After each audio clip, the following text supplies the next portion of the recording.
लगता है बिटिया आज तेरी कमाई हुई है। हाँ माँ, आज अच्छी खासी कमाई हो गई है। देखो मैं थोड़ा राशन और तुम्हारे लिए थोड़ी दवाइयाँ भी ले आई हूँ। प्रियंका जल्दी से अपनी माँ को खाना डालकर देती है, फिर दवाई देती है। हे भगवान, जैसी कमाई आज हुई है ऐसी ही हर रोज हो जाए तो हमारी मुश्किल दूर हो जाएगी। अगले दिन प्रियंका फिर अपना ठेला लेकर गई तो वहाँ पर पहले से ही वो बस खड़ी थी। उस बस का ड्राइवर अनुज उसके पास आया। आ गई आप? हम तो कब से आपके हाथ के बने छोले कुलचे खाने का इंतजार कर रहे थे। सचमुच आपके हाथों में गजब का कमाल है। ये सुनकर प्रियंका बड़ी खुश हुई और वो मन ही मन मुस्कुराई। फिर उसने सबके लिए जल्दी जल्दी छोले कुलचे बनाए। अब अनुज रोज ही ऐसा करता। वो जब भी उस तरफ से गुजरता तो अपनी बस उसके ठेले के सामने जरूर रोकता, क्योंकि अनुज कहीं न कहीं अब प्रियंका को चाहने लगा था। वहाँ बस रुकी देख आने जाने वाले और भी गाड़ियाँ और बस वहाँ खाने के लिए रुकने लगे। अब उसके ठेले पर अच्छी खासी भीड़ होने लगी। ये देख गांव के और भी लोग उसके पास आने लगे। सचमुच बड़ा ही लाजवाब स्वाद है आपके हाथों के बनाए हुए छोले कुलचे में। भाई मजा आ गया। इस तरह कमाई कर प्रियंका शाम को सेठ के यहाँ जाती है। सेठ जी, ये लीजिए आपके हिस्से के पैसे। अरे वाह, तेरा छोले कुलचे का काम चल निकला। वाह वाह, मजा ही आ गया। उस रोज इतने पैसे देख सेठ तो खुश हो गया। अब रोज प्रियंका ऐसा ही करती।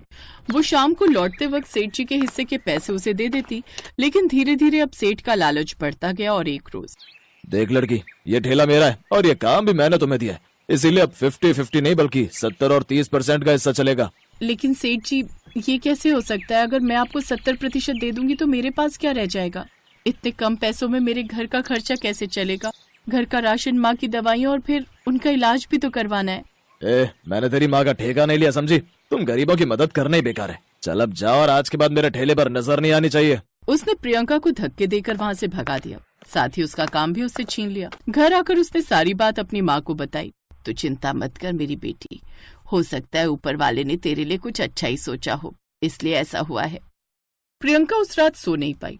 उसे यही सब चिंता सताती रही। उधर अनुज की उस रोज छुट्टी थी तो वो प्रियंका से मिलने उसके ठेले पर पहुंचा, लेकिन वहाँ प्रियंका नहीं बल्कि कोई और था। अरे वो लड़की कहाँ गई जो यहाँ इस ठेले पर छोले कुलचे बेचती थी? उसे मालिक ने काम से निकाल दिया है। अब उसकी जगह मैं ही छोले कुलचे बेचूंगा। ये सुनकर अनुज हैरान रह जाता है। वो प्रियंका का जैसे तैसे पता लगाता है और उसके घर पहुंच जाता है। इतना कुछ हो गया और तुमने मुझे कुछ भी बताना जरूरी नहीं समझा। सब कुछ इतनी जल्दी में हुआ कि क्या कहूँ। अब सब खत्म हो गया अनुज। कुछ खत्म नहीं हुआ है प्रियंका। बात उस ठेले में नहीं बल्कि तुम्हारे हाथों के हुनर में थी। मैं कई बार बस लेकर शहर गया हूँ, लेकिन वहाँ भी ऐसा स्वाद नहीं होता जो तुम्हारे छोले कुलचे में। इसीलिए अब तुम खुद का काम शुरू करो, फिर देखो कैसे उस सेठ का ठेला बंद होता है। हाँ बेटी, ये लड़का बिल्कुल ठीक कह रहा है, लेकिन माँ खुद का काम शुरू करने के लिए अपने पास पैसे भी तो होने चाहिए ना। उसकी चिंता तुम मत करो, मैं तुम्हारी मदद करूंगा। लेकिन आप मेरे लिए इतना सब। सच कहूँ आंटी जी तो मैं आपकी बेटी को बड़ा पसंद करता हूँ और इसी से शादी करना चाहता हूँ। ये सुनकर प्रियंका की माँ और प्रियंका बड़ी खुश होती हैं। मुझे हमेशा इसी बात की चिंता सताती थी कि मेरे बाद मेरी बच्ची का क्या होगा, लेकिन अब तुम जैसा अच्छा लड़का मिल गया तो अब मैं निश्चिंत होकर मर सकती हूँ। ऐसा मत कहो माँ।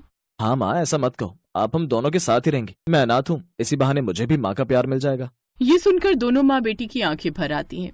अगले दिन से प्रियंका खुद का काम शुरू कर देती है, जिससे उसे अच्छी खासी कमाई होती है और उसके छोले कुलचे के आगे सेठ के ठेले के छोले कुलचे कोई नहीं खरीदता, जिससे कुछ समय बाद उसका काम बंद हो जाता है और अब प्रियंका के पास अच्छे खासे ग्राहक आने लगते हैं और वो खूब कमाई करती है। वो और अनुज मिलकर माँ का इलाज करवाते हैं। कुछ समय बाद दोनों शादी कर लेते हैं और एक साथ खुशी खुशी रहते हैं।